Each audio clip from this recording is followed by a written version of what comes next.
नमस्कार, आप देख रहे हैं इंडिया फर्स्ट का खास प्रोग्राम एस्ट्रोलॉजी फर्स्ट। मैं हूं आपके साथ अभय। नेपाल में एक बड़ा उलटफेर हुआ है। वहां केपी शर्मा ओली की सरकार गिर गई है। सरकार गिरने के बाद अब नेपाल और भारत के संबंध कैसे रहेंगे? क्या सरकार गिराने में चीन का हाथ है? क्या चीनी दखल जिम्मेदार थी सरकार गिराने में? क्या नेपाल फिर से पहले जैसा बन पाएगा? क्या पहले जैसे संबंध जैसे उसके भारत के साथ थे वैसे दोबारा स्थापित हो पाएंगे? तमाम सवालों के जवाब जानेंगे। मेरे साथ हैं आचार्य राजेश। आचार्य जी, आपका बहुत बहुत स्वागत है। धन्यवाद। आचार्य जी, पहला प्रश्न मेरा यह है आपसे कि आखिरकार नेपाल में पिछले साल से चल रहा था कि केपी शर्मा ओली के साथ मुसीबतें बढ़ती जा रही थी और ऐसा लग रहा था कि शायद इनकी सरकार गिर जाएगी। लेकिन कहीं ना कहीं हम ये भी मानते थे कि चीनी दखल था, उन्हें कहीं ना कहीं क्योंकि वो चीन पसंद थे। लेकिन सरकार बची, पिछले साल से लेके अभी तक बची। 2020 से लेके 2020 में एक समय आया था जब लग रहा था कि सरकार गिर जाएगी, लेकिन वो 2021 तक चली। लेकिन अब उनकी सरकार गिर गई है। क्या वजह हो सकती है? वजह तो ओली जी की कुंडली को देखते हैं तो उसमें इनका मकर लग्न आता है जी धनु इनकी राशि है। और अभी ये 2015 से शनि की महादशा में चल रहे हैं। जी जैसे शनि की महादशा आई तो इनको पद मिला और ये वहाँ के प्रधानमंत्री बने। और अभी 2021 में अभी जो समय चल रहा है, शनि में बुध की अंतर्दशा चल रही है जी मई 2021 तक, 4 मई 2021। तो स्थिति यही बनी कि ये जब बुध का जब समय इसका आया तो बुध के समय आते आते इनकी सरकार चली गई, क्योंकि अभी केतु की महादशा में गुजर रहे हैं जी तो बहुत अच्छी स्थिति में नहीं है। तो पहला तो यह है कि ओली जी की जो कुंडली है उस कुंडली में ही ऐसा योग था कि सरकार आगे नहीं चला पाएंगे। जी अब दूसरी बात करते हैं चीन और ओली जी के जो संबंध हैं उनके ऊपर। तो ये तो पक्का है कि नेपाल जिस तरह से तरक्की करता था, जिस तरह से उसका इनकम थी या और जो सोर्सेज थे, उस पर चीन की निगाह बहुत पहले से बनी हुई थी। राज परिवार के नाश होने में, उनकी हत्याएं होने में चीन का सीधा सीधा हाथ सब प्रूफ हुआ है। और उसके बाद फिर कम्युनिस्टों का शासन वहाँ पर आया है। जैसा कि चीन अपना जहाँ प्रभाव होता है वो कम्युनिस्टों को बढ़ाना शुरू कर देता है। और चीन और रूस की विशेषता रही है कि दूसरे देशों में सबसे धर्मनिरपेक्ष शासन लगवाना इनकी एक आदत होती है। जैसे हिंदू राष्ट्र था तो हिंदू राष्ट्र को इन्होंने हटाकर धर्मनिरपेक्ष राष्ट्र बना दिया, सेकुलर बना दिया। सेकुलर बनाने में इनको ये होता है कि दूसरी जातियाँ जो अपराधी तत्व उनको बढ़ाने में फ़ायदा मिलता है और उसके थ्रू ये कब्जा करना शुरू कर देते हैं। तो वहाँ जो स्थिति अब बनी, उस स्थिति में केपी ओली हो चाहे कोई व्यक्ति हो, राष्ट्र के ऊपर जब तीसरा व्यक्ति आपको सपोर्ट करता है तब तक तो आप उसको सपोर्ट करते हो, लेकिन जब राष्ट्र पे ही बात आ जाती है तब कहीं ना कहीं जमीर जाग जाता है। तो ऐसे में व्यक्ति फिर उनका साथ देना बंद कर देता है। तो ओली जी के साथ भी हुआ, जब तक उनका चीन का बरद अस्त्र रहा, चीन की वो सुनते रहे, चीन जब तक नेपाल को हड़पता रहा तब तक तो वो चुप रहे। लेकिन जब नेपाल पे ही बात आ गई तो उन्होंने चीन की बात मानना बंद कर दी है। और यही कारण है कि वहाँ के कम्युनिस्टों ने इनसे हाथ खींचा और इनकी सरकार चली गई। तो इस सरकार को गिराने में चीन का नंबर 2 पर रोल है, इनकी खुद की कुंडली में नंबर 1 का रोल है।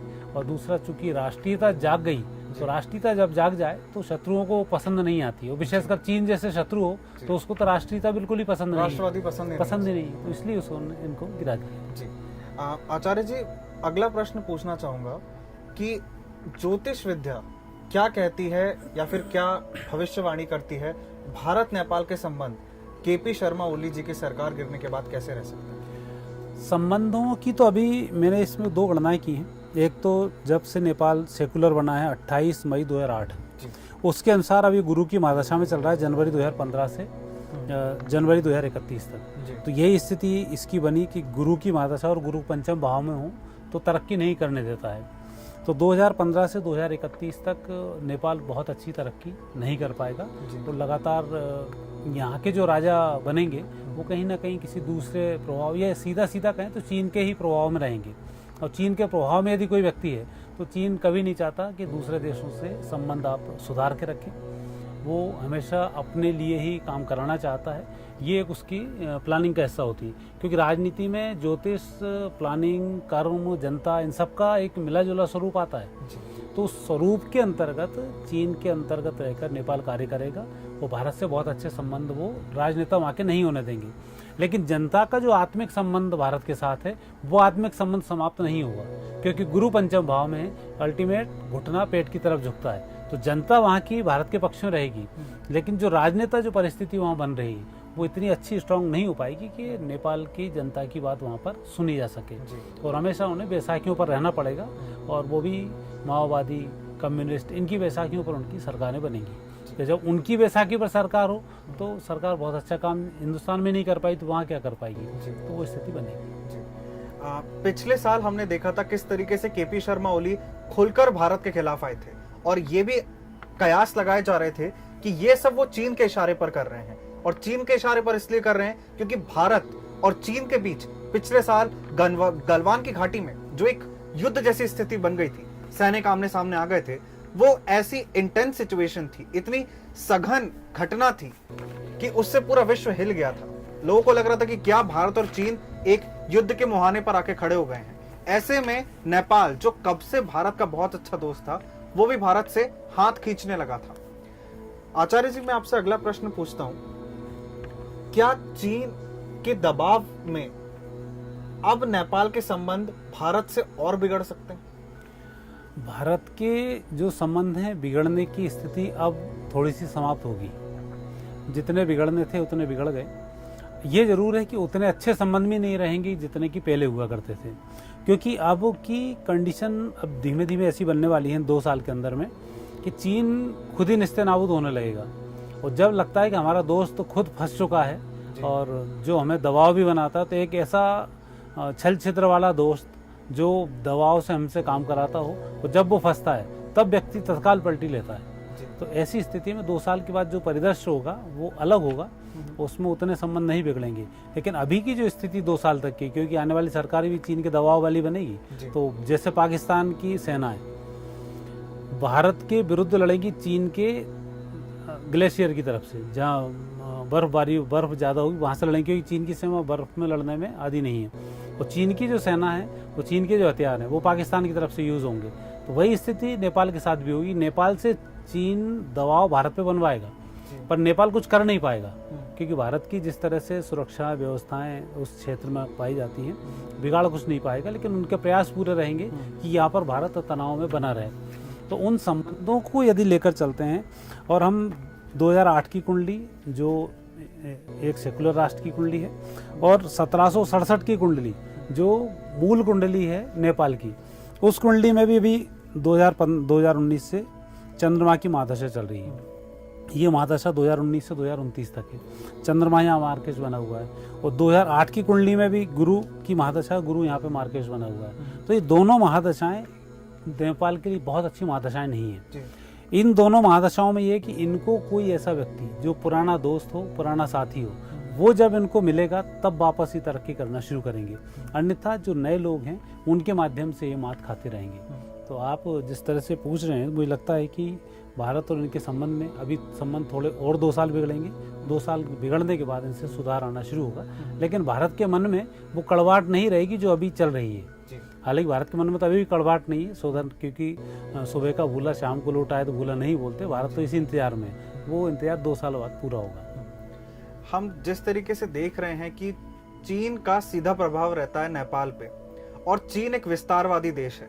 चीन को विस्तार करना बहुत पसंद है, वो अपनी सीमाओं में रहना पसंद नहीं करता। आचार्य जी, अगर चीन किसी तरीके से जो भी सरकार आगे बनेगी नेपाल में, उस पर अगर दबाव बनाता है, और मान लीजिए कि चीन ऐसा करता है कि वो इतना दबाव बना दे कि नेपाल को भारत से संबंध अपने खराब करने पड़े, तो क्या नेपाल इस ओर जाएगा कि वो भारत से संबंध खराब करे? देखो, इसमें जो परिस्थिति बनती है, एक स्थिति बनती है पाकिस्तान की, कि पाकिस्तान की जनता, पाकिस्तान के राजनेताओं ने पाकिस्तान की जनता के खिलाफ को भारत के खिलाफ बहुत भड़काया है। वहाँ के जो आतंकवादी संगठन है वो ज़्यादा सक्रिय बनिस्बत जनता के। जनता को आज भी यदि बात करें तो भारत पाकिस्तान में वो विरोध नहीं मानते हैं, लेकिन चूंकि वो आतंकी के कब्जे में है, इसलिए उसको मजबूरी में भारत का विरोध करना पड़ता है और भारत के खिलाफ खड़ा होता है। कश्मीर का मुद्दा हो, भारत के अन्य मुद्दे हों, उसको लेकर लगातार, क्योंकि इनमें आदत भी है कि ये भारत को सुकून में नहीं रहना चाहते। उस स्थिति को कंपेयर करते हैं नेपाल की स्थिति से, तो नेपाल पाकिस्तान को देखकर ये समझता है कि पाकिस्तान की क्या दुर्गति आज हो रही है चीन का साथ देने के कारण। उसकी मजबूरी है कि चीन ने उस समय में जब राजवंशी शासन था तब वहाँ पर ऐसे टेररिस्ट पैदा कर दिए, माओवादी इस टाइप के जो वो थे जिन्होंने वहाँ पर गोलीबारी और इस तरीके से शुरू कर दिया, तो राज परिवार को उन्होंने नष्ट भी कर दिया था। तो इसलिए कुछ उनकी लोग सुनते हैं, जैसे बंगाल में हमारे यहाँ स्थिति है टीएमसी और इसकी स्थिति, तो वो स्थिति वहाँ पर है। तो ऐसे समय में वो चीन की बात को उतनी ही स्वीकार करेगा जितनी वहाँ की जनता चाहेगी, क्योंकि वहाँ की जनता इतना विरोध भारत का कभी नहीं करेगी, ना होने देगी, क्योंकि जनता में विद्रोह होने के चांस वहाँ बहुत ज़्यादा बढ़ जाएंगे। और भारत से लगाव भी है, और भारत से लगाव भी, और भारत की परिस्थिति वैसी है। तो इन सब स्थितियों को देखते हुए ऐसा नहीं हो पाएगा। चूंकि व्यापारिक देश है चीन व्यापारिक देश हमेशा चाहता है कि पड़ोसियों से उसके संबंध बिगड़े रहें तो हमारे व्यापार बढ़े, क्योंकि आज पूरी दुनिया में भारत मेडिकल के रूप में इतना तेजी से उभर के सामने आया है कि लोग उसको पचा नहीं पा रहे हैं। इसलिए चीन पूरे मीडिया को खरीद कर भारत की दवाओं के खिलाफ लगा हुआ है। रोज खबर आती है यहाँ पे नकली दवाएं बन रही, वहाँ पे नकली बन रही, ताकि विदेश में संकेत जाए कि भारत में नकली दवाएं बनती हैं। भारत ने जैसे ही वैक्सीन तैयार की पूरी दुनिया में, तो पूरी दुनिया की निगाह भारत की तरफ आई। वो इतने सारे देशों को उसने फ्री भी दी और सबको लाभ हुआ, तो भारत को उससे बहुत ज़्यादा लाभ भी मिला। तो एक दवाइयों के हब के रूप में स्वास्थ्य के लिए भारत आने वाले समय में दुनिया का एक राजा बनने वाला है। तो उन सब परिस्थितियों से डरा हुआ चीन, क्योंकि 2015 से लगातार प्रयास कर रहा था, मैं वायरस भी बना लूँ, उसकी दवा भी बना लूँ, 5 साल में दवा नहीं बना पाए, वैक्सीन नहीं बना पाए, लेकिन भारत ने वैक्सीन बना के दे दी।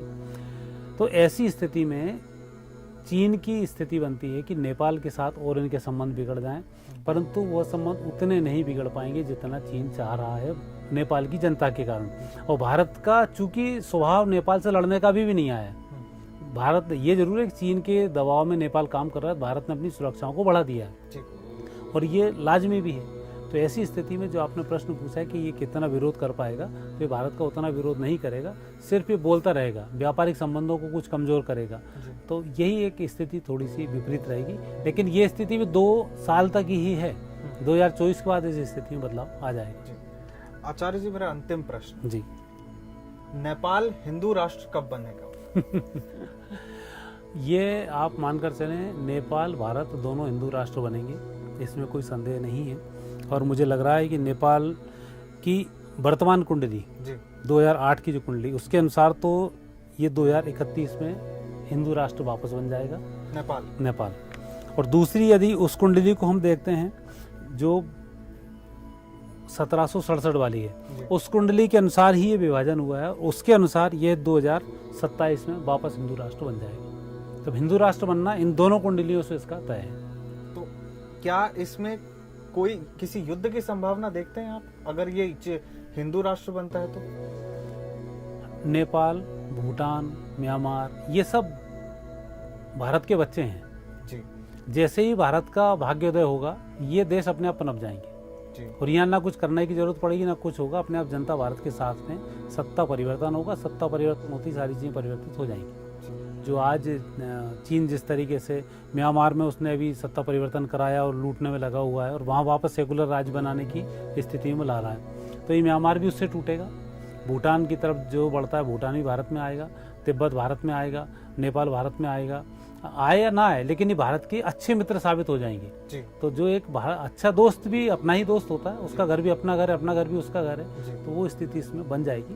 तो निश्चित मानकर चलें कि आने वाला समय भारत और भारत के पड़ोसी देशों का स्वर्णिम समय है, लेकिन अभी 4 वर्ष थोड़े से कठिन है, इसमें थोड़ा सा ध्यान देना होगा, जनता को भी इसमें समझना होगा। हमने नेपाल के विषय में आचार्य जी से तमाम प्रश्न किए। आपको बता दें कि आचार्य जी की पूर्व की हुई कई भविष्यवाणियां सच साबित हुई हैं। आगे भी हम आचार्य जी के साथ इसी तरीके से बातचीत करते रहेंगे। आप देखते रहिए हमारा प्रोग्राम एस्ट्रोलॉजी फर्स्ट और इंडिया फर्स्ट को सब्सक्राइब करना ना भूलें। नमस्कार।